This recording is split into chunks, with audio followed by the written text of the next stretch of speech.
शरणागत वत्सल दया सिंधू भगवान श्री कृष्ण मंदिर या परमात्म्याच्या या दिव्य कथा मंदिरामध्ये उपस्थित असणाऱ्या सर्व कृष्ण भक्तांना माझा व्यास गादीवरून प्रणाम। भगवंताची कथा ही वेदत्व दूर करणारी आहे।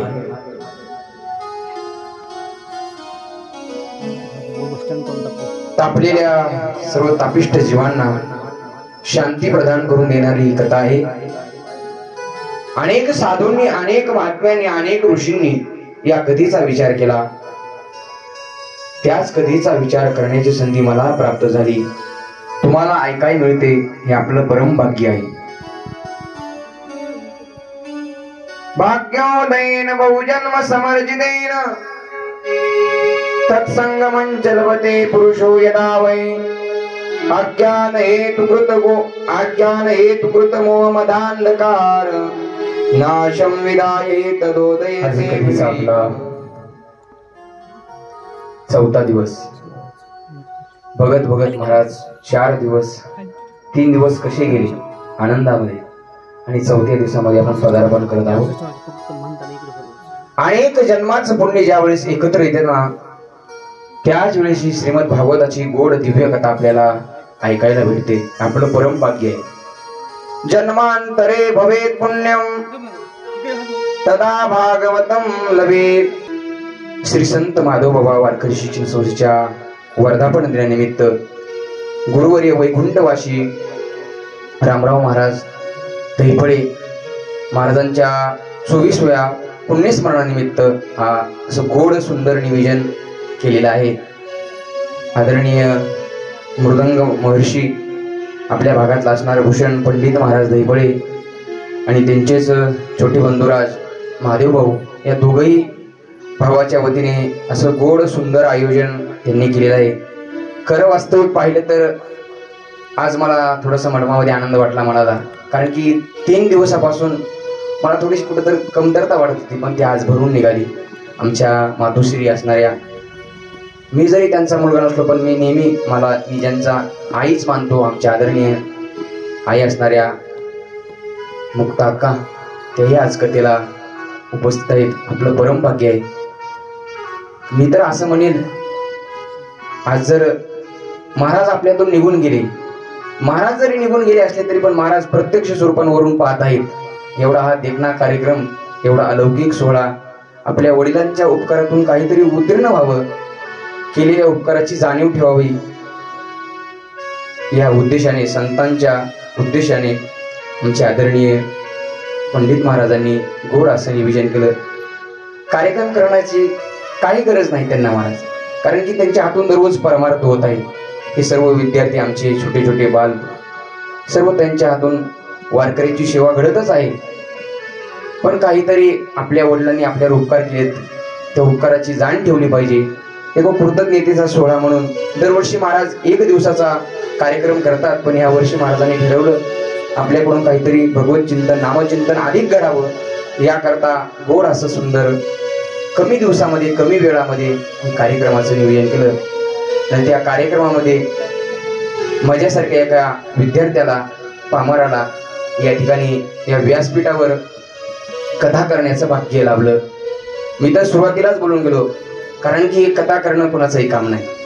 आमच्या कथेला असणाऱ्या आमच्या आदरणीय आत्याबाई, ज्यांनी कोळवाडी या परिसरामध्ये भागवत कथा जर पुन्हा आणली असेल तर आमच्या आदरणीय आत्याबाई असणाऱ्या सिंधुताई असतील, आमच्या सिंधू अक्का आत्याबाई असतील, आमच्या तुळस आत्याबाई असतील, नीला अक्का असतील, ह्या भगिनी महाराज, आमचे गुरुवर्य नारायण महाराज पोसतकर महाराजांच्या विनंती केली आणि त्यांनी त्या काळामध्ये महाराज 200 रुपये जमा करून त्यांच्या परिस्थितीनुसार महाराजांना या ठिकाणी बोलवलं। सर्व आमच्या माता माऊली असतील, सर्व तुम्ही या सुखशास्त्राला आपण सुरुवात करू। आज कथेचा 4था दिवस, 4थ्या दिवसामध्ये आपण पदार्पण करत आहोत। काल आपण कथेमध्ये द्रौपदी मातेचे चरित्र पाहिलं होतं।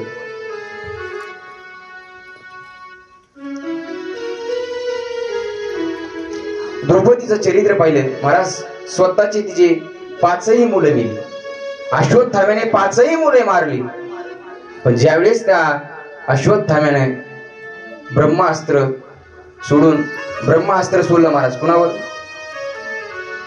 उत्तरेच्या गर्भावर सोडले त्यावेळेस उत्तरा देवाकडे धावत आली. हरे कृष्ण कृष्ण कृष्ण हरे हरे हरे राम राम राम हरे हरे हरे कृष्ण कृष्ण कृष्ण हरे हरे हरे राम राम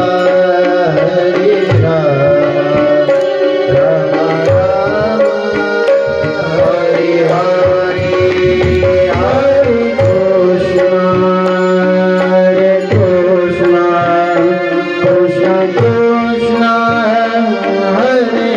हरे हरे राम राम राम हरे हरे हरे कृष्ण कृष्ण कृष्ण हरे हरे हरे राम राम राम हरे हरे हरे कृष्ण ताई कृष्ण कृष्ण हरे हरे हरे कृष्ण भगवान परमात्म्याचा दावा केला. हे दावा केल्यानंतर भगवान परमात्मा आला. घाबरू नको, मी आहे ना. पायी पायी महायोगी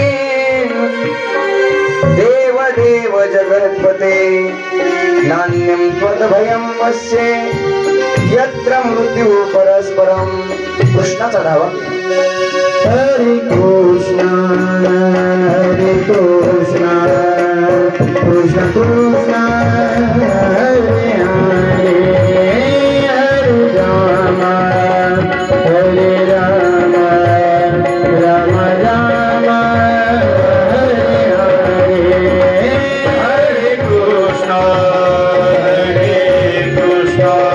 कृष्ण कृष्ण हरे हरे हरे राम राम राम हरे हरे.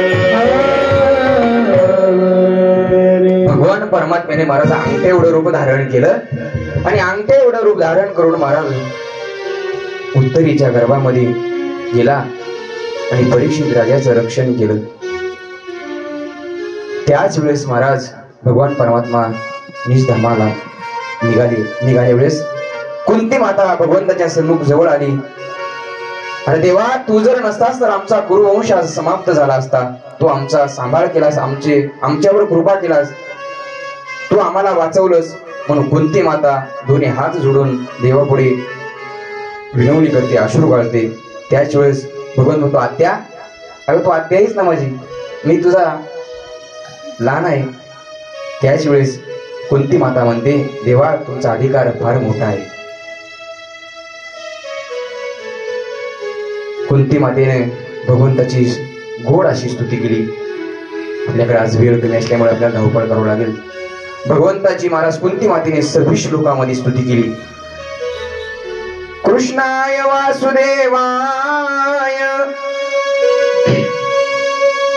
देवकी नंदनाय च नंद गोप कुमाराय गोविंदाय नमो नमः. नम पंकजनाभाय नम पंकजमालिने नम पंकजनेत्राय नमस्ते पंकजाग्रे. अशी दिव्य 26 श्लोकामध्ये महाराज कुंती मातेने भगवान परमात्म्याची स्तुती केली आणि स्तुती करून भगवंताकडे 2 मागण्या मागितल्या. देवा, जीवनभर मला फक्त संकट द्या, माझ्यावर दुःख येऊ द्या का? कुंती मातेने स्तुती केली. कोणी देवाकडे कोणी दुःख मागेल का? अरे कुंती माता भगवंताची आत्या होती आणि देवाला म्हणाले, देवा मला जर द्यायचंच असेल तर माझ्या जीवनामध्ये सुख नको. सुख असताना देखील महाराज भगवान परमात्मेकडे कुंती मातेने महाराज दुःख मागून घेतलं. विपद संपन्न शाश्वत तत्र तत्र जगद्गुरो भवतो दर्शनम यत्स्यात् अपुनर्भवा दर्शनम. भगवंत म्हणतात, आत्या अगं सगळं जग सुख मागतय, सुखाकडे धाव घेतय आणि तू दुःख मागतेस. कुंती म्हणते, देवा अरे सगळे सुख जर आलं ना तर देवाला विसरून जातात, पण जर दुःख जर असलं ना तर देवा तुझी मला नेहमी आठवण होती. सुख के सब साथ वाह. दुख में ना कोई. सुख के सब साथ दुख में ना कोई. सुख के सब साथ दुख में ना कोई. सुख के सब साथ दुख में ना कोई. सुख के सब साथ दुख में ना कोई. सुख के सब साथ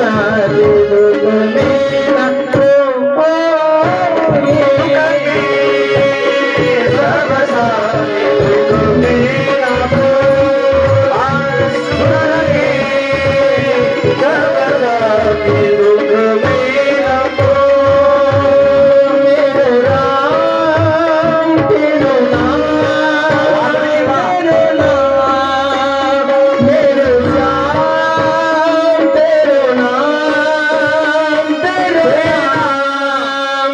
सुख के सब साथ दुख में ना कोई. सुख के सब साथ दुख में ना कोई. सुख के सब साथ दुख में ना कोई. सुख के सब साथ दुख में ना कोई. काय भगवान परमात्म्याकडे कुंती मातेने महाराज दुःख मागितलं. दुख में सुमिरन सब करे, सुख में करे ना कोई. जो सुख में सुमिरन करे तो दुःख काय कोय. काय कुंती मातेने गोड स्तुती केली. देवा अरे जीवनामध्ये द्यायचंच असेल तर दादा देवा दुःख दे. कारण की माणसं महाराज अशी भक्ती करतात. भक्ती करताना महाराज जर आपल्याकडे जर दुःख सुख झालं तर आपण देवाला विसरून जातो, पण आपल्याकडे जर दुःख आलं की आपण देवाचा धावा करतो. कुंती मातेने गोड अशी भगवान परमात्म्याकडे विनवणी केली. देवा तुला द्यायचंच असेल तर दुःख दे, माझी अशी मागणी आहे. आणि दुसरं एक मागणं सांगितलं, देवा तुम्ही ज्या गोकुळामध्ये लीला केल्या होत्या त्या लीलाचं स्वरूप मला एक बार दाखवा, दर्शन द्या. त्याच वेळेस महाराज कुंती मातेला भगवंता परमात्म्याने ज्या गोकुळामध्ये लीला केली होती ती लीलेचं स्वरूप दाखवलं, दर्शन दिलं आणि कुंती मातेला भगवान परमात्मा निज धामाला निघाले. निघाल्यानंतर इकडे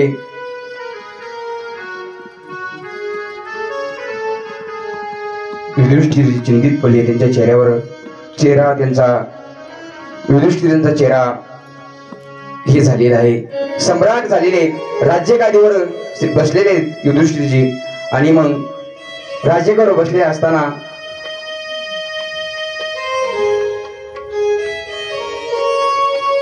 युधिष्ठिराला मोहाने ग्रासलाय. त्यांचे कान घरी टोचून सांगितलं, कारण की सोनाराकडे गेल्याशिवाय सोनाराचे कान टोचित नसतो. सोनाराकडे जावं लागतं ना. प्रत्येकाला महाराज मोह झाला. नकुलाला सौंदर्याचा मोह झाला, अर्जुनाला गांडीव धनुष्याचा, द्रौपदी मातेलाही महाराज मोह झाला होता. कशाचा? पतिव्रतेचा. कारण की अर्जुनावरच प्रेम केलं होतं द्रौपदी मातेने. भीमाला बळाचा अभिमान झाला होता. धर्मराज युधिष्ठिराला नरोवा कुंजरोवा असा अभिमान झाला होता. मग भीष्माचार्यांनी युधिष्ठिराला दिव्य उपदेश केला. दान धर्मान राज धर्मान मोक्ष धर्मान वागश स्त्री धर्मान भगवत धर्मान समासयास योगत. तर तो त्या भीष्माचार्याने अनेक प्रकारे उपदेश केला.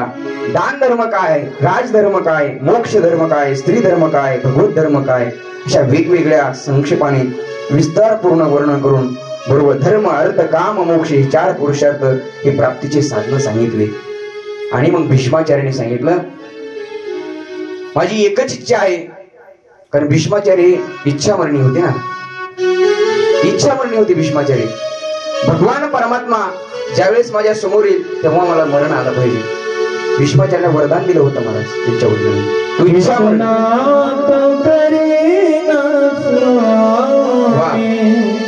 जब प्राण तन से निकले इतना तो करेना स्वामी. जब प्राण तन से निकले इतना तो करेना स्वामी. जब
शरपंजरी भरली आहेत.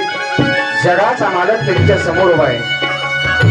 दक्षिणायन संपला आणि उत्तरायणी चालू झालं माझं. आणि उत्तरायणामध्ये भीष्माचार्य सांगितलं जगाचा मालक पंढरीश परमात्मा माझ्या समोर उभा पाहिजे. देवाकडे पाहिलं. देवा माझी एकच विनंती आहे तुम्ही माझ्या समोर राहा. तुमच्या देखत मला मरण आले. का भीष्माचार्य इच्छा म्हणते. हे भीष्माचार्य शरपंजरी का पडली होती महाराज. त्या कारण ते भीष्माचार्य म्हणायचे मी त्या दुर्योधनाच्या घरचं अन्न खाल्लंय.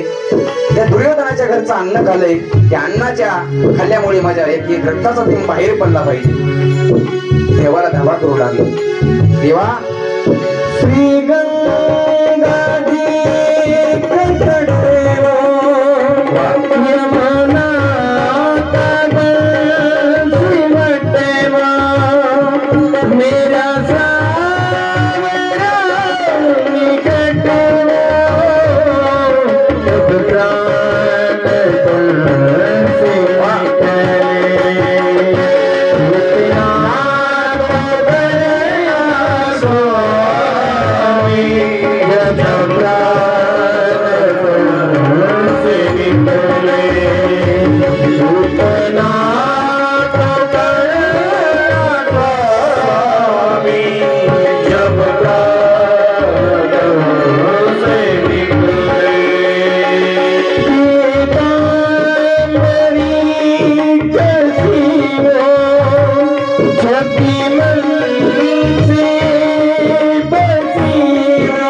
सगळीकडे त्यांच्या दृष्टीमध्ये परमात्मा दिसू लागला आणि परमात्माचा दिसल्यानंतर पहा जसा प्रसंग हा झाला ना तसा रामायणामध्ये प्रसंग आठवा जटायूचा काय त्या जटायूची अवस्था झाली असेल अरे जगाच्या मालकानं महाराज त्या जटायूला आपल्या मांडीवर घेतलं अरे त्या जटायूला सांगू लागला राम प्रभूजी म्हणू लागले काय म्हणायला लागले अरे जटायू अरे तू सीतेचा रक्षण केलंस रक्षण केल्यानंतर तुला मी आता तुझे पंख टाकेल तुला पंख देऊ का नाही नाही जटायूने काय सांगितलं जटायू म्हणला का नाही अरे जगाचा मालक आज माझं काय भाग्य उदयाला आलं असेल जगाच्या मालकानं मला आज मांडीवर घेतलं आणि तुझ्या डोळ्यासमोर माझा देह जात आहे किती भाग्यवान असेल भीष्माचार्य म्हणतात देवा आज तुम्ही माझ्या समोर आहात माझं मरण किती भाग्यवान आहे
भगवान परमात्म्याची घोड अशी स्तुती केली भीष्माचार्य मौन झाले परमात्म्याचे ध्यान करता करता करता महाराज घोड अशी भगवान परमात्म्याची स्तुती केली 11 श्लोकामध्ये आपण एक दोन श्लोक म्हणू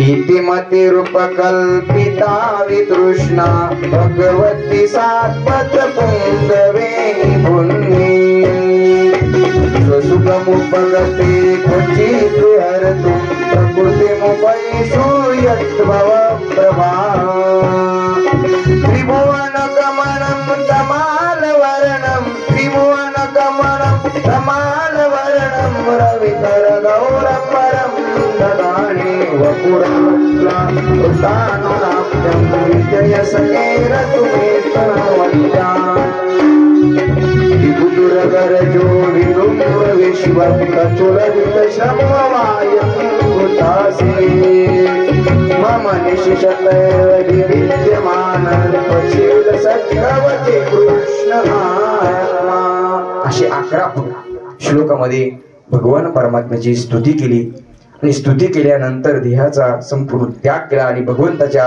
परमपदाला प्राप्त झाले आकाशात अचानक धुंदोंगली वाजायला लागली पुष्पवृष्टी झाली आणि भीष्माचार्यांचं महाराज असं मरण प्रत्येकाचं झालं पाहिजे का आपण जर गेलो ना आपण गेल्यानंतर जग रडलं पाहिजे विधाता मृत्यू हो ऐसी की हजारो लोक रोती रे आपण गेल्यानंतर आपलंही मरण भीष्माचार्यासारखं झालं पाहिजे भगवान परमात्मा आपल्या समोर आला पाहिजे लोक रडले पाहिजे देहांत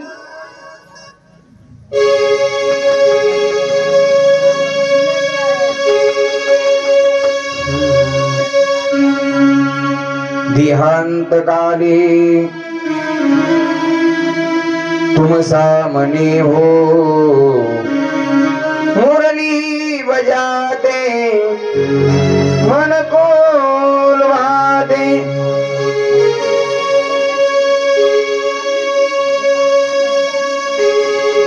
यही गीत गाकर प्रणनाथ द्यागो गोविंद दामोदर माधवीती भगवान परमात्म्याच्या गोड वर्णन स्तुती केली अंतिम क्रिया करून भगवान परमात्मा भीष्माचार्य मोक्ष पदाला पोहोचले आणि पोहोचल्यानंतर भगवान परमात्माने अर्जुन द्वारकाकडे निघाले द्वारकाकडे भगवान पंढरीश परमात्मा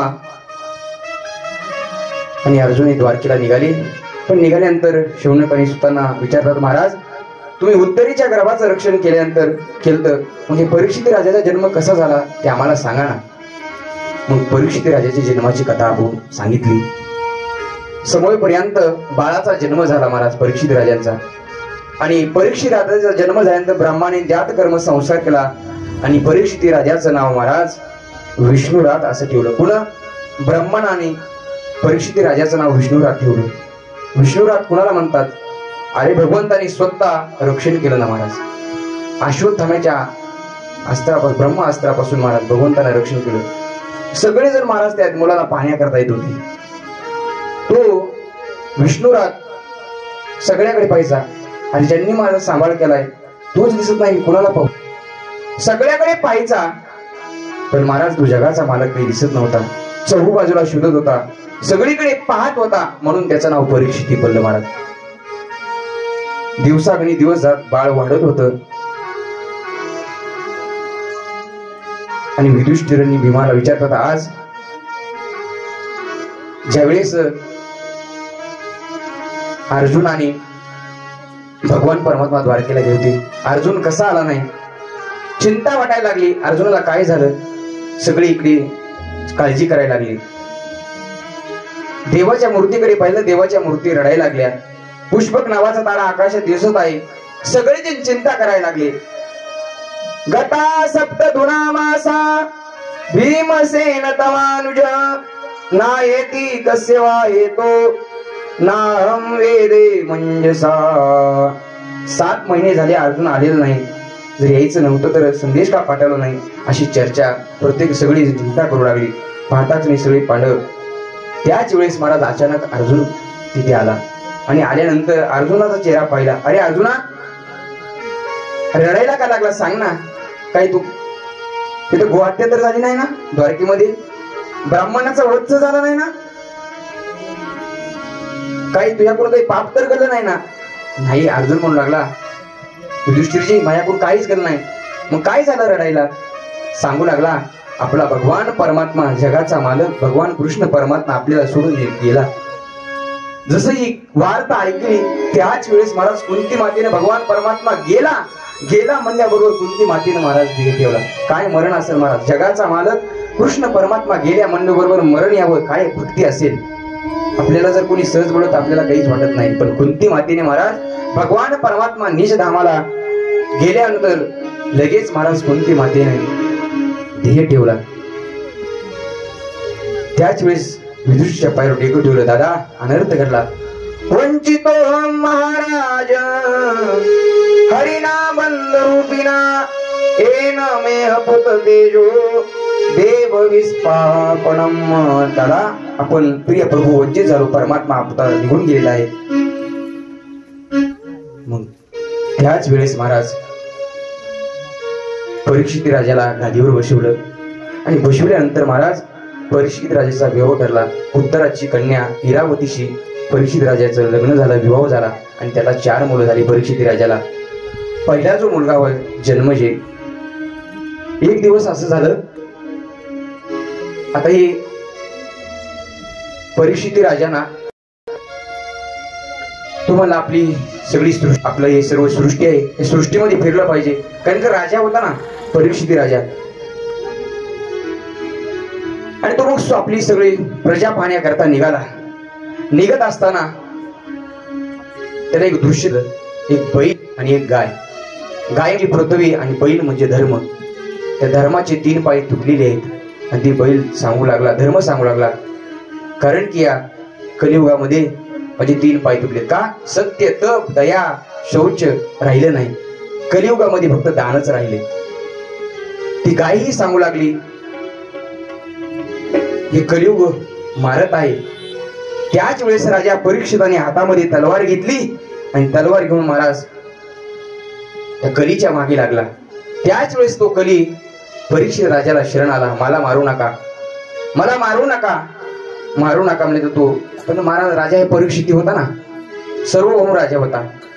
राजा असल्यामुळे महाराज कली शरण आला आणि राजाने परीक्षिताने आज्ञा दिली, आमच्या कलियुगामध्ये तू राहायचं नाही, निघून जा. कली म्हणला, अरे परीक्षित राजा, तुझं राज्य कुठं नाही, तू तर सर्व छत्री राजा आहेत ना, सर्व या सृष्टीचा मालक तूच आहेस, मी कुठं जायचं? त्याच वेळेस कली शरण आला आणि मग त्या कली शरण आल्यामुळे राजाचा परीक्षित राजाने मला काहीतरी कुठेतरी जागा द्या राहण्याकरता. त्याच वेळेस मला राजा परीक्षिताने त्या कलीला 4 ठिकाणी जागा दिल्या राहण्याकरता. अभ्यतिर्स्तदा तस्मै स्थानानि कलयो ददो दूतं पानं स्त्रियशूना यत्र धर्म चतुर्विध. 4 ठिकाणी महाराज कलियुगाला राहण्याचं ठिकाण दिलं. जुगार, मद्यपान, व्यभिचार आणि हिंसा. आपण आताही बघा, जुगार म्हणजे महाराज कली राहतो. आतापर्यंत ज्यांनी जुगार खेळला त्याचा संसार चांगला झाला का? वाटवं झालं महाराज. मद्यपान, व्यभिचार, हिंसा या 4 गोष्टी मध्ये कली राहतो. या 4 गोष्टी जो करीत असतो ते वाटवं झाल्याशिवाय नाही. या परीक्षित राजांनी महाराज या कलीला सांगितलं, या 4 गोष्टीमध्ये राहा. असत्य, मद, आसक्ती, निर्दयता यामध्ये कली राहतो. तो कली म्हणला, परीक्षित राजा तुम्हाला 4 ठिकाण द्यायचं, पण याचा स्वीकार कोणी करणार नाही. 4ही ठिकाण कसे आहेत? अधर्म घडणारे आहे.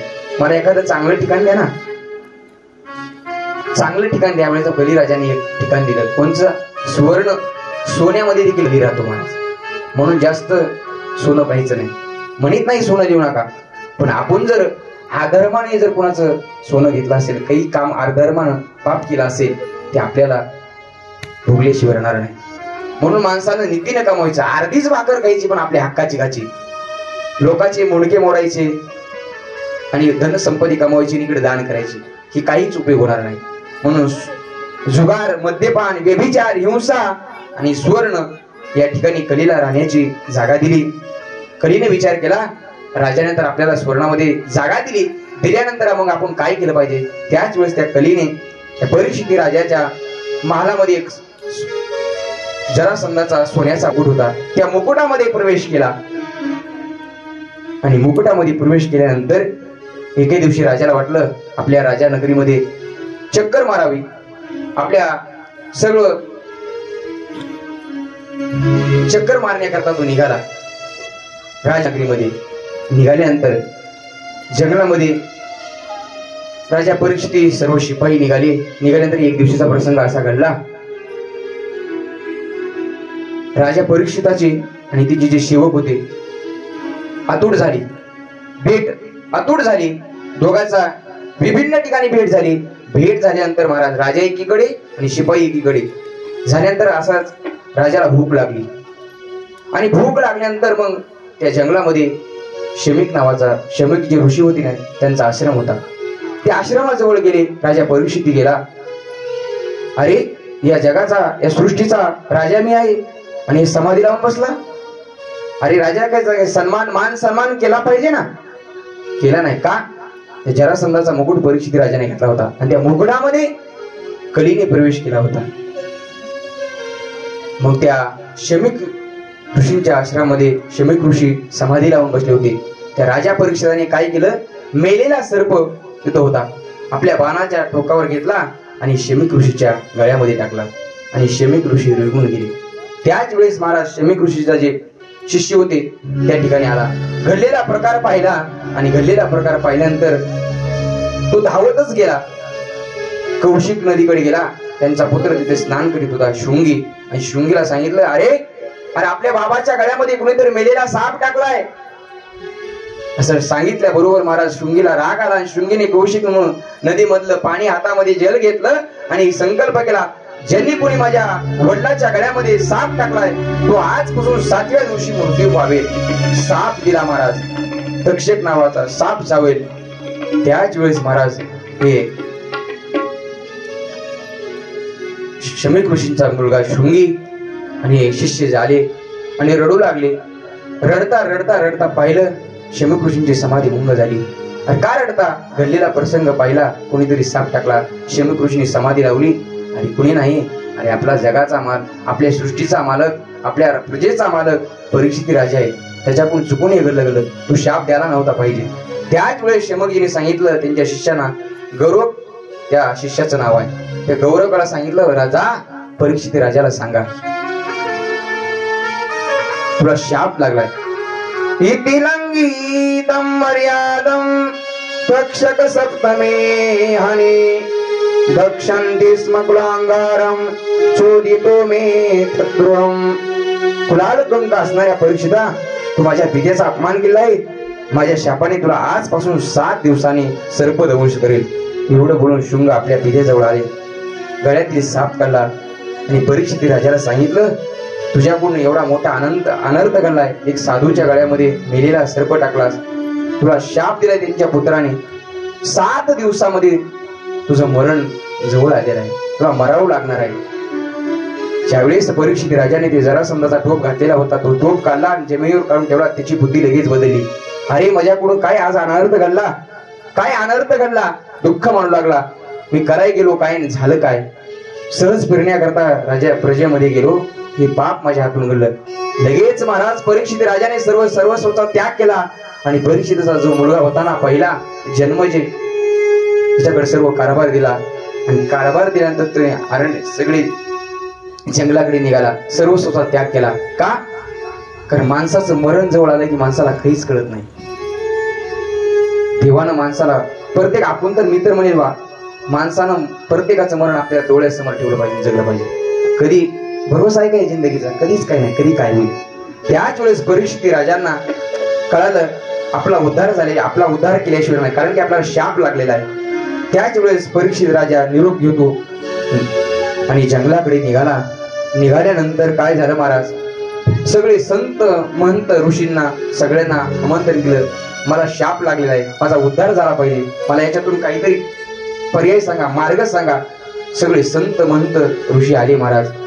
अत्रीजी, वशिष्ठजी, पराशरजी, चेवनजी, सगळे अखिल भृगुजी, अंगिराजी, सगळे संत महात्मे आले. राजा परीक्षिताने विचारलं, प्रिय मानस्य किम कर्तव्य, माणसाचं मरण जवळ आल्यानंतर माणसाने काय केलं पाहिजे. त्याच वेळेस महाराज अशी दिव्य चर्चा चालू होती. राजाला उद्धाराची तहान लागली होती. माझा उद्धार होईल, माझं मरण कोण चुकेल, मला काहीतरी मार्ग सांगा. ज्ञानोबा देखील म्हणतात, आईशी कर्मे साम्य दशा होय जेत विरेशा मग सद्गुरु अपयसा भेटीची ना. अंतकरणामध्ये परीक्षित राजाच्या उद्धाराची तळमळ लागली. माझा उद्धार कोण करेल, माझं मरण कोण विस्तारेल. त्याच वेळेस महाराज सगळे संत म्हणत राजा परीक्षित सांगले. तेवढ्यामध्येच परमहंस परिवर्जकाचार्य शुकदेवजी महाराजांचं आगमन झालं.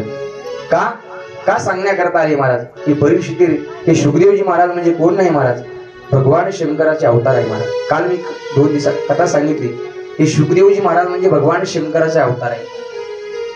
का सांगण्याकरता आले, पांडवाच्या यज्ञामध्ये त्यांनी 1 शीत अन्न खाल्लं होतं आणि त्या अन्नाचे आपण तर किती महाराज पंक्ती, आपण किती जेवण करतो, आपल्यावर तर किती जणांचे उपकार आहेत.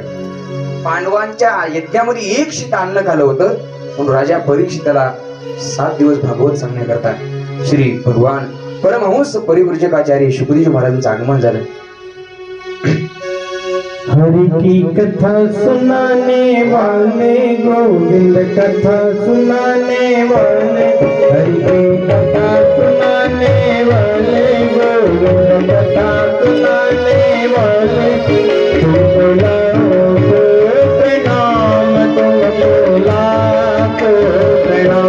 तुमको लाखों प्रणाम, तुमको लाखों प्रणाम,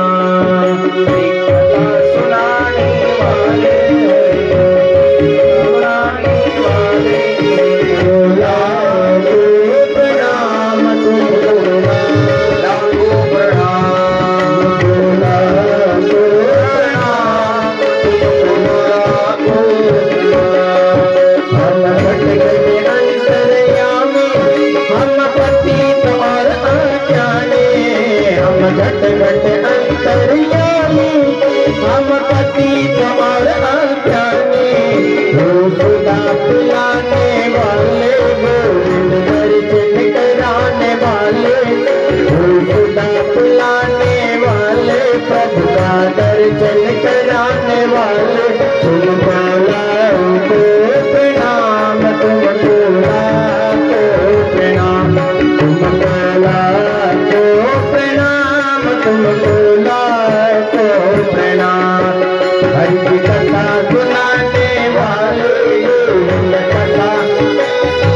वाले हरि की कथा सुनाने वाले गोविंद नाम सुनाने वाले तुमको लाखों प्रणाम तुमको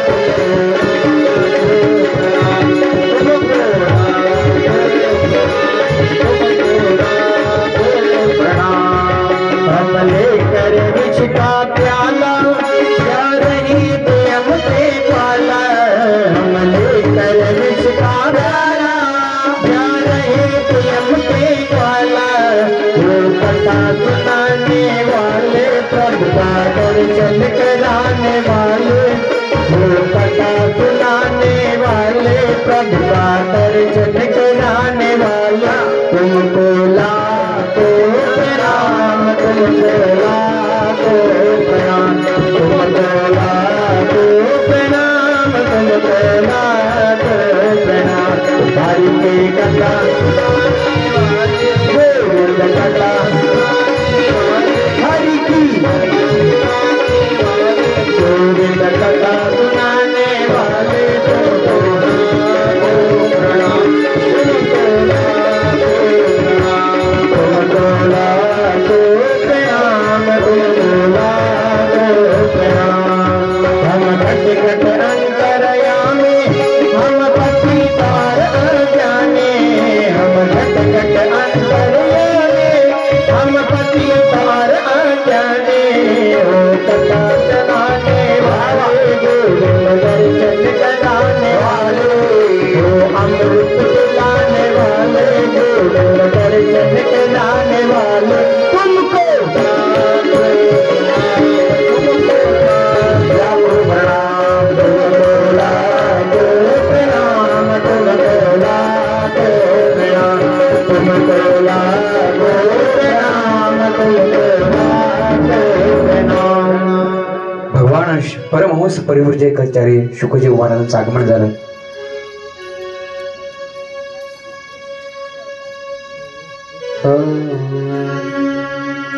तत्राभवत् भगवान् व्यासपुत्रो यदृच्छया गामटमानोऽनक्ष्यः लक्ष्यलिङ्गो निजलावतुष्टो वृतश्च बालय वरुरेशः. परमहंस परिव्राजकाचार्य शुकदेवजी महाराजांचं आगमन झालं.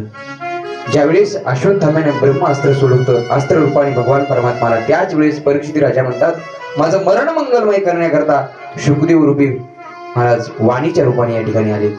मला सांगा म्रियमाणस्य किम कर्तव्यम, माणसाचं मरण जवळनंतर माणसाने काय केलं पाहिजे. अत पृच्छामि संसिद्धिं योगिनां परमं गुरुं पुरुषे यत्कार्यं म्रियमाणस्य सर्वथा. असं माणसाने काय केलं पाहिजे, माणसाचं मरण जवळनंतर माणसाने काय केलं पाहिजे. त्यावेळी शुकदेवजी महाराज म्हणतात राजा अरे तू जे प्रश्न विचारलास ना तुझ्या कल्याणाचा नाही जगाच्या कल्याणासारखा प्रश्न विचारला. माणसाचं मरण जवळ आल्यानंतर माणसाने काय केलं पाहिजे. शुकदेवजी महाराजांना सांगू लागले राजा का लगे प्रश्न विचारला. कारण शुकदेवजी महाराज म्हणजे त्यांचा अधिकार असा होता महाराज गायीची धार काढायला जेवढा वेळ लागतो ना तेवढाच वेळ शुकदेव महाराज थांबायचे. म्हणून राजा परीक्षिताने प्रश्न विचारला महाराज मनुष्याने काय करावं, माणसाचं मरण जवळनंतर कोणता जप करावा, कोणतं कर्म करावं, मनुष्याने काय ऐकावं, देवाचं ध्यान करावं, भजन करावं, असा गोड प्रश्न विचारला. आणि या ठिकाणी आपला प्रथम स्कंद समाप्त झाला आणि दुसऱ्या स्कंदामध्ये आपण प्रवेश करणार आहोत. प्रश्न विचारला म्रियमाणस्य किम कर्तव्य, माणसाचं मरण जवळनंतर माणसाने काय केलं पाहिजे. श्री शुकवाच वर्याणेशे ते प्रश्न कृतो लोकहितं नृप आत्मवित्त संमतं स्पुंसा श्रोतव्यादिषु यप्रह. राजा हा जो प्रश्न विचारलास ना तर तुझ्या एकट्या करता नाही तर जगाचा कल्याणाकरता हा गोड प्रश्न विचारलास. काय प्रश्न आहे महाराज. वर्याणेशे ते प्रश्न. दुसऱ्या स्कंदामध्ये व शब्दाने सुरुवात झाली. व म्हणजे ब्रह्मानंद. शुकदेवजी महाराज ब्रह्मानंद आहेत महाराज. का रामचरित मानस मध्ये महाराज वनच सुरुवात झाली. वर्णानाम अर्थसंगानाम रसानाम छंदसामपि मंगलानांच करतारो वंदे वाणी विनायको. शुकदेवजी गदगुण म्हणतात, परीक्षा अरे प्रश्न तुझ्या हिता करता नाही, तू जगाच्या कल्याणाकरता प्रश्न विचारलास का? अरे मृत्यू लोक आहे, प्रत्येक जण जाणार आहे, मरणासहित कुणीच राहणार नाही. आएगा सो जाएगा राजा रंग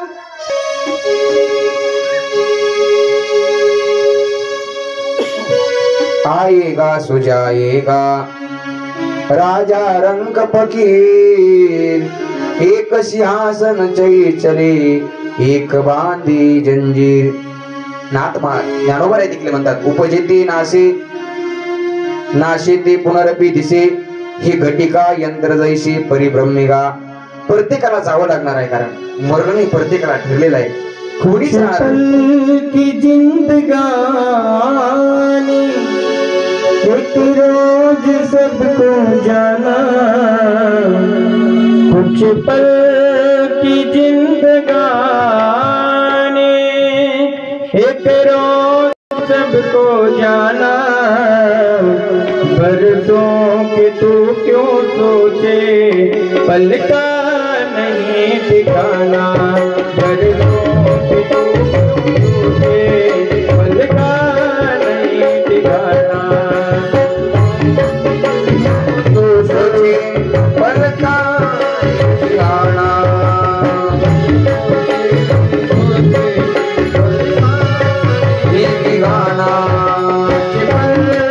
जिंदगानी एक रोज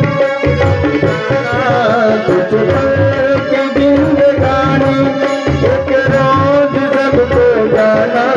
बरसों की तो क्यों सोचे, पल का नहीं ठिकाना. बरसों की तो क्यों सोचे, पल का नहीं ठिकाना. पल का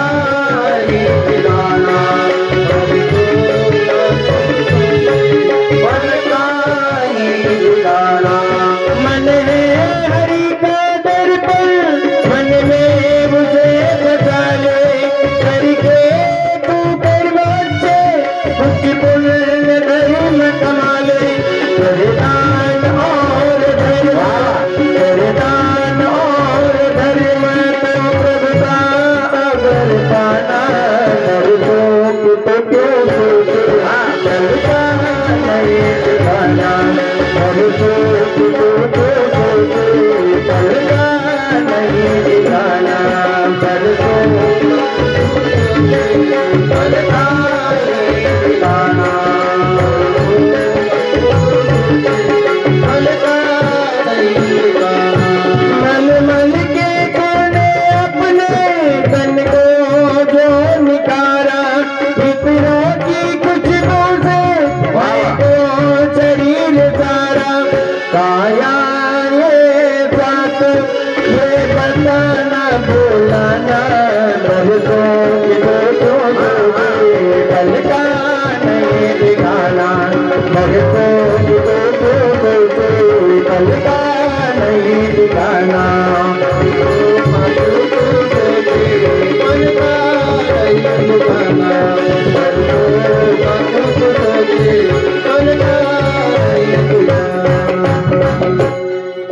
कोणीच राहणार नाही, प्रत्येक जण जाणार आहे, प्रत्येकाला जावं लागणार आहे. जीवन म्हणजे आपलं भाड्याचं घर आहे. काय हे जीवन म्हणजे भाड्याचं घर आहे. आयुष्य रूपी भाडे करार संपला की आपल्याला प्रत्येकाला जावं आहे. जिंदगी एक किराए का घर है.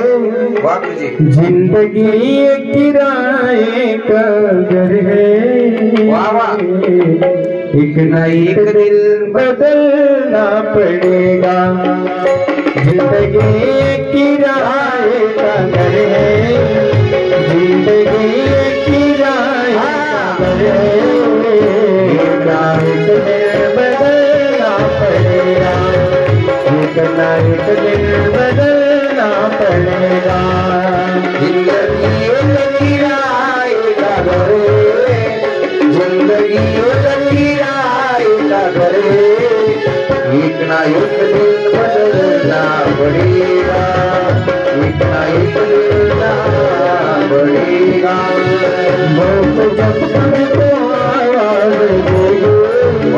तो जब तुझको आवाज दे घर से बाहर निकलना पड़ेगा, घर से बाहर निकलना पड़ेगा।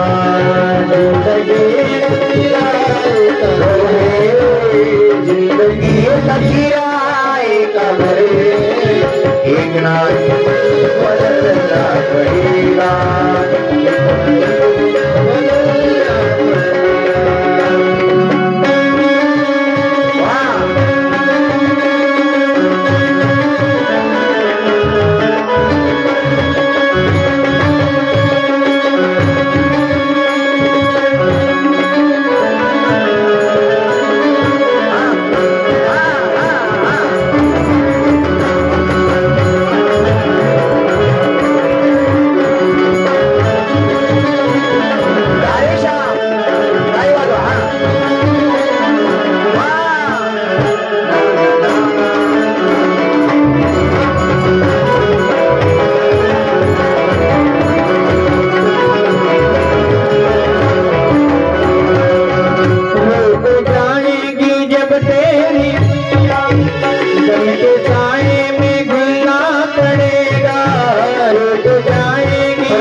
गम के साथे में ढलना पड़ेगा, वक्त आएगा ऐसा भी जागा, वक्त आएगा ऐसा भी जागा।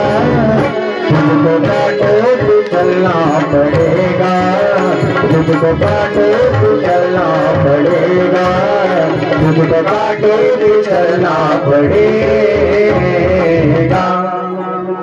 प्रत्येकाला जायचं, कोणीच राहणार नाही. मरायचं सगळ्यांना आहे, मरणाची तयारी कोणी करत नाही.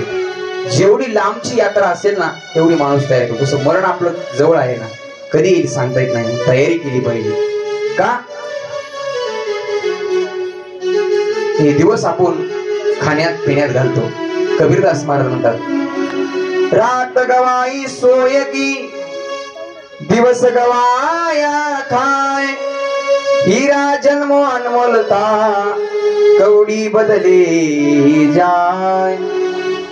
रात गवाई सोय की. अरे आपलं जीवन कसं आहे, खाण्यापिण्यात आपला दिवस जातो, संपत्ती गमवण्यामध्ये, रात्र झोपीमध्ये जाते. मी बोलत नाही, तुकोबराय म्हणतात, अल्प आयुष्य मानवी देह शत गणिल येते अर्ध रात्र काय, मग ते बालत्व पिडा रोग क्षय काय भजनाशी उरले ते पाहेगा. निद्र्या येते नक्तम व्यवायेन चवावय, दिवाचारते हया राजन कुटुंब भरणे नवा. अरे राजा, परिस्थिती जो मृत्यू भयातून मुक्त करण्यासाठी इच्छा करतो, या मृत्यूच्या मालकीस आपला संबंध जोडला पाहिजे ना. आणि आपलं मरण जर चुकवायचं असेल तर काय केलं पाहिजे. त्याच वेळेस महाराज काही भगवंताचं गोड श्लोक आहेत महाराज. तस्मात् भारत सर्वात्मा भगवान ईश्वरो हरी, श्रोतव्य कीर्तितव्यश्च स्मर्तव्यश्च शताभयम्. आपलं मरण जर मंगलमय करायचं असेल तर भगवान परमात्म्याचे श्रवण करा, कीर्तन करा आणि स्मरण करा. या तीन गोष्टी माणसाने केले की आपलं मंगल मरणमय झाल्याशिवाय राहणार नाही. भगवान परमात्म्याचं स्मरण करा, श्रोतव्य श्रवण केलं पाहिजे महाराज. आणि राजा परीक्षिताने गोड शुकदेव महाराजांचं गोड चरित्र श्रवण केलं. श्रवणे परीक्षिती तरला भुवती. आणि उद्धार झाला का नाही महाराज 7 दिवसामध्ये. ही श्रवण भक्ती एवढी महाराज सांगितली. श्रोतव्य, मृत्यूपासून भयाची इच्छा असेल तर भगवान परमात्म्याची शरणागती केली पाहिजे. भगवान परमात्म्याला शरण गेलं पाहिजे. भगवान परमात्म्याला आपण शरण गेलं की तो आपलं संकट टाळतो. ज्ञानोबा म्हणतात, जो मज होय अनन्य शरण त्याचे निवारी मी जन्म मरण, या लागी शरणांगत शरण मेची एकू. भगवंताला आपण शरण गेलं की आपलं कल्याण झाले शरण नाही.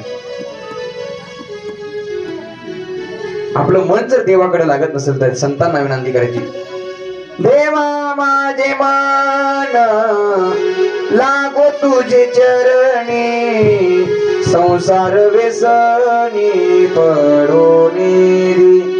देवा हे माझं मन तुझ्या भक्तीमध्ये संतांच्या भक्तीमध्ये लागावं.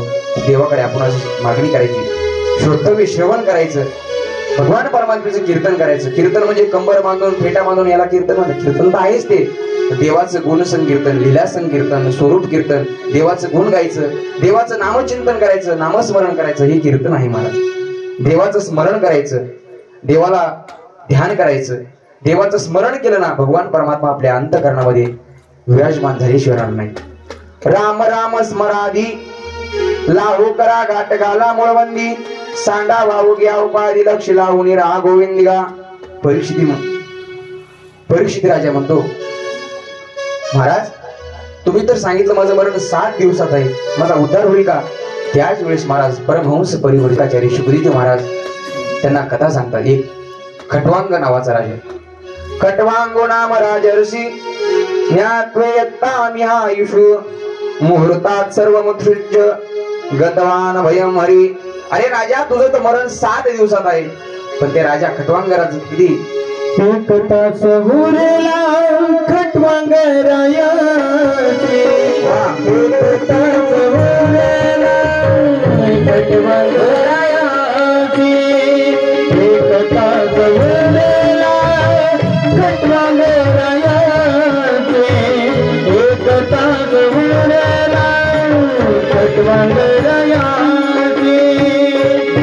तास उरला खटवांगरायाचे, एक तास उरला खटवांगरायाचे,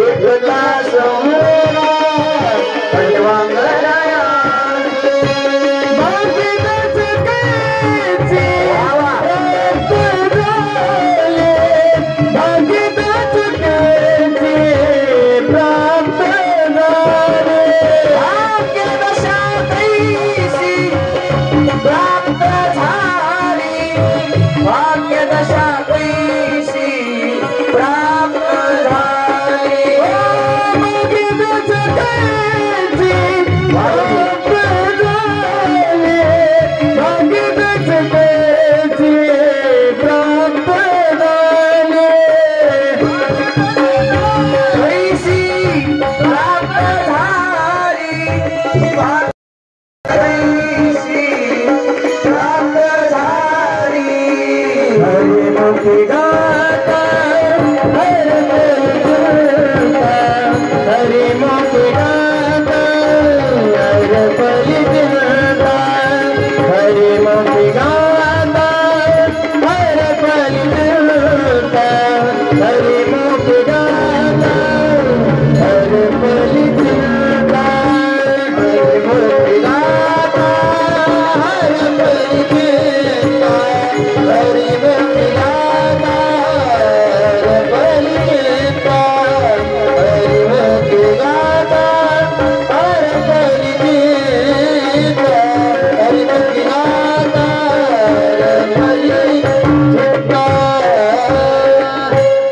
खटवांगरायाचे.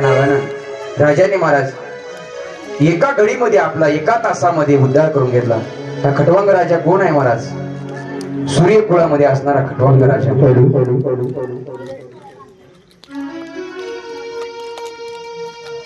सूर्यकुळामध्ये असणारा हा खटवांग राजा. हा खटवांग राजा कोण होता? तर देवाला सहाय्य करण्याकरता खटवांग राजा होता. देवाला सहाय्य केलं महाराज, आणि सहाय्य केल्यानंतर देवाने विचारलं, मागा तुम्हाला काय पाहिजे, काय पाहिजे मागा.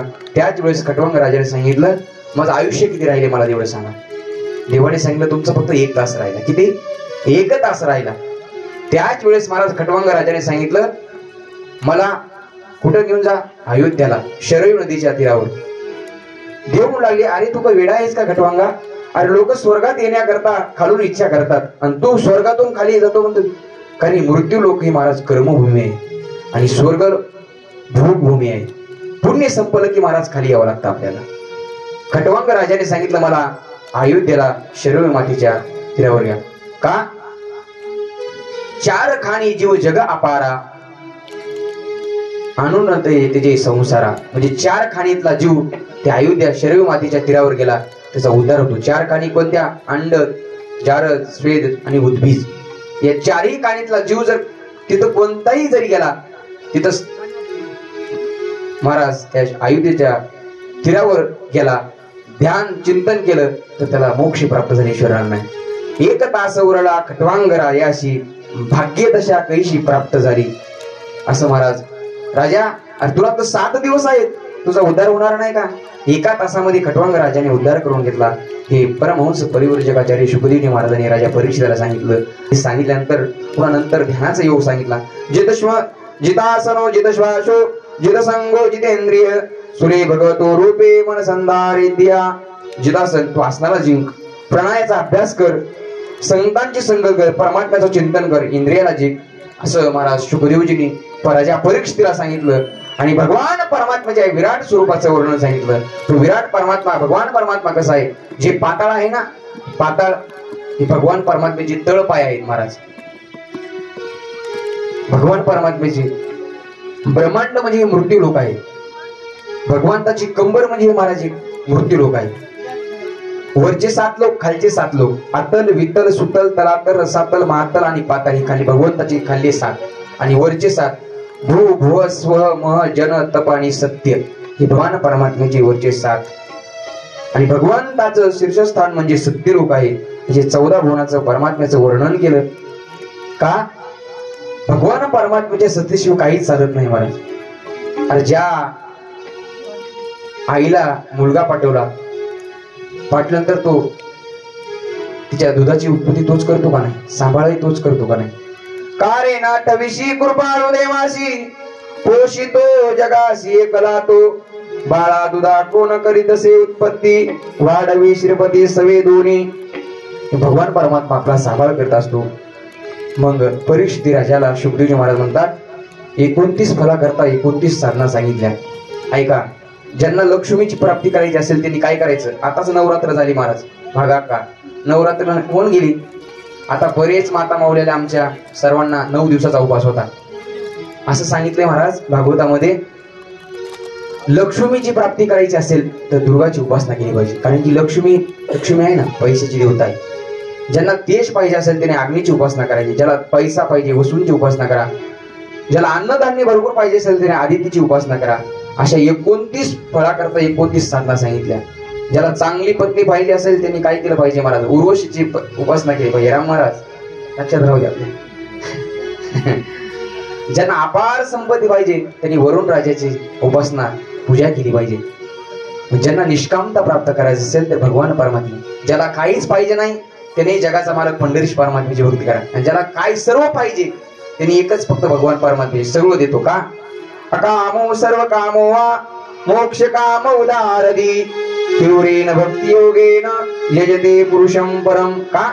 भगवान परमात्मा असा आहे महाराज, सगळं त्याच्या हातात आहे. दिले इंद्रिय हातपाय कान, डोळे मुख बोलावया वचन, जेणे तू जोडसी नारायण, नासे जीवपन भवरोग. भगवान परमात्म्याने एवढा आपल्याला अनमोल ध्येय दिला महाराज. का? अरे आंधळ्याच्या हातामध्ये जसा कावळा सापडावा तसा ध्येय भेटला आपल्याला. कोटी कोटी एक कोटी योनी नाथ महाराजांचं प्रमाण आहे. एक योनी कोटी कोटी फेरा, मग लागे वारा मनुष्य द्या. म्हणजे मनुष्य जन्म एवढा महाराज अनमोल आहे. म्हणून आपल्याला देवाने एवढं दिला, फुकटची किंमत कळत नाही. मनुष्य जन्म अनमोल रे, वा वा. माटी में नरोल रे, मानव दे अनमोल रे, मिट्टी में नरोल रे. अब तो मिला है फिर न मिलेगा, कभी नहीं कभी नहीं कभी. अब तो मिला है फिर न मिलेगा, कभी नहीं कभी नहीं कभी नहीं रे.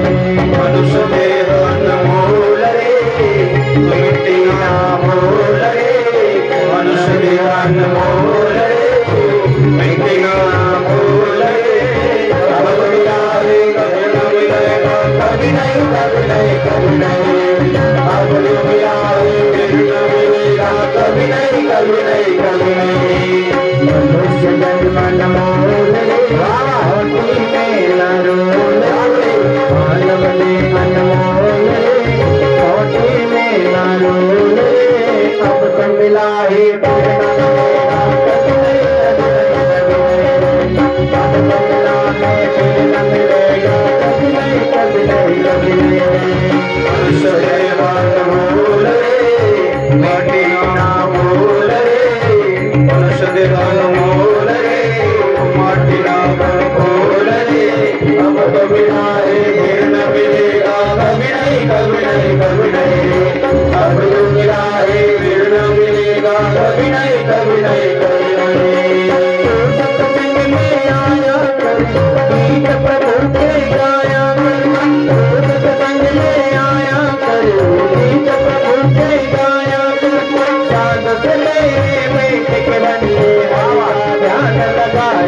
नहीं कभी नहीं कभी नहीं रे अब तो मिला है फिर न मिलेगा कभी नहीं कभी नहीं कभी नहीं अब तो मिला है फिर न मिलेगा कभी नहीं कभी नहीं कभी नहीं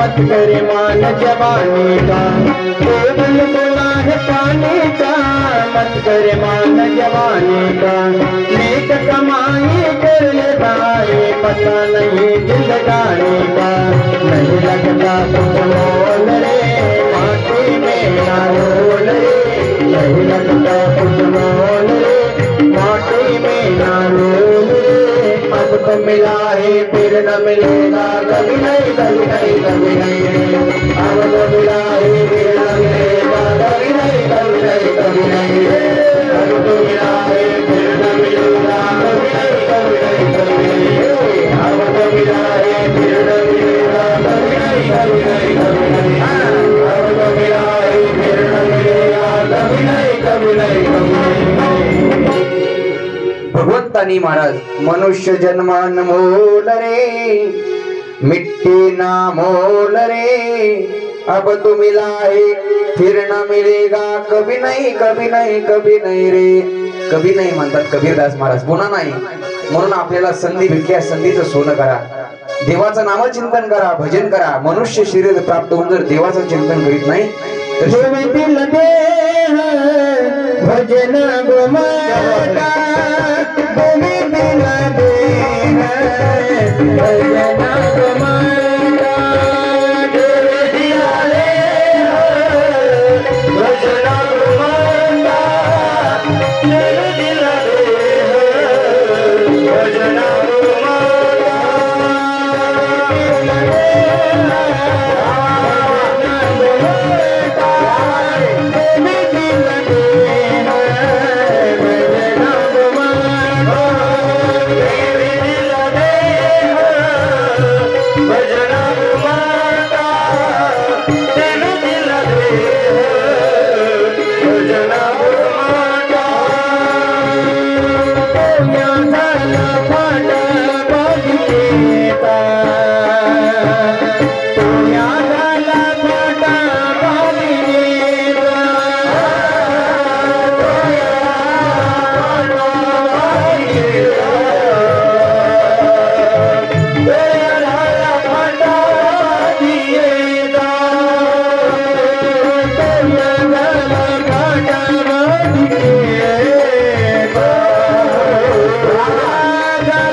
देवाने भजना करता देह दिला मला देव दिला देह भजन गोमाता तो या झाला पाटा बालिकेचा देवाने देह कशा करता दिला?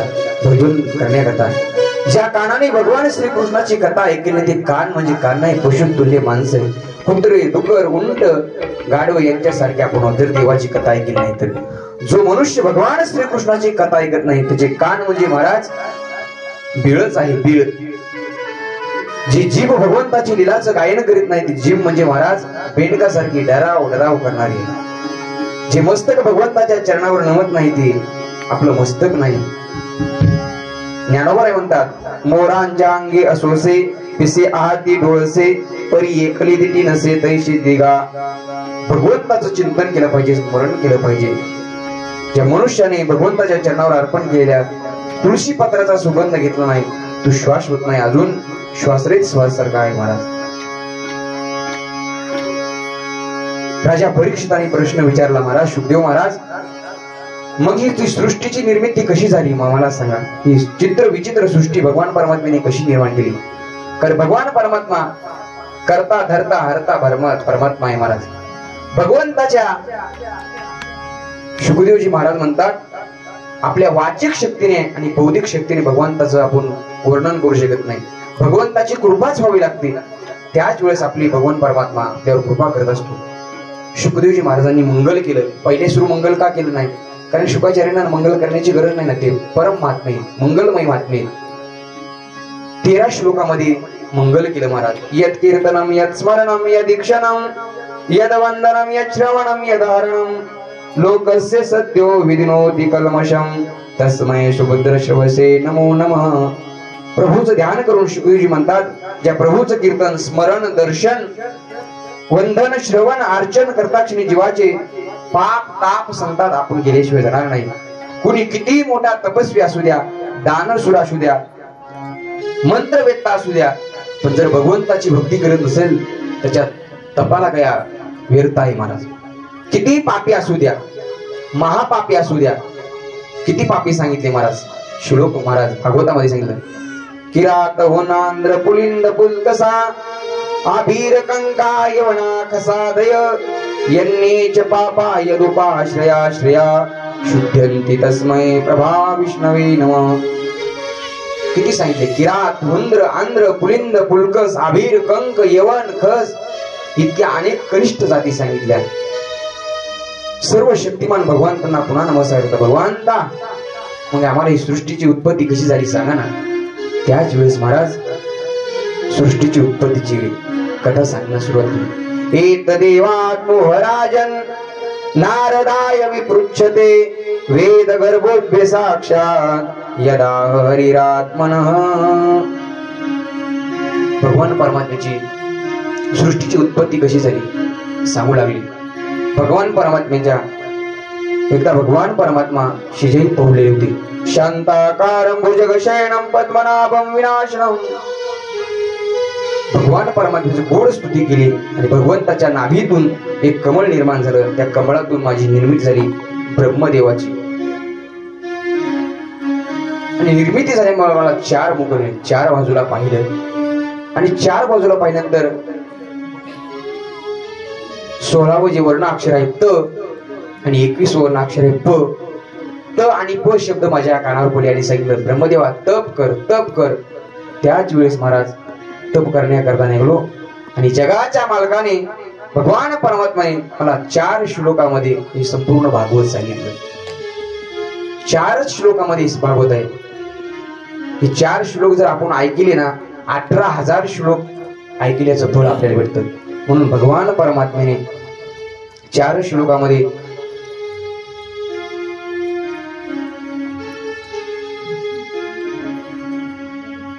भागवत सांगितलं महाराज. 2 श्लोकामध्ये प्रस्तावना आणि 4 श्लोकामध्ये भागवत सांगितलं. चतुर्श्लोकी भागवत. ही 4 श्लोक आपण ऐकले ना आता आपल्याला 18,000 श्लोकाचं फळ भेटतं.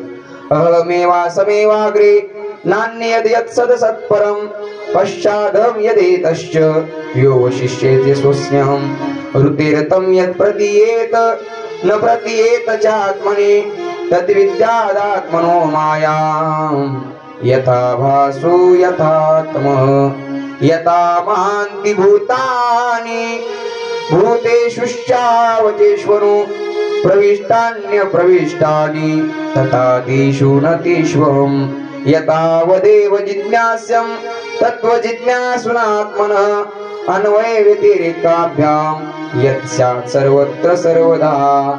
हे भगवान परमात्म्याच्या मुखातले श्लोक आहेत महाराज। हे 4 श्लोकावरच 18,000 श्लोक झाले महाराज।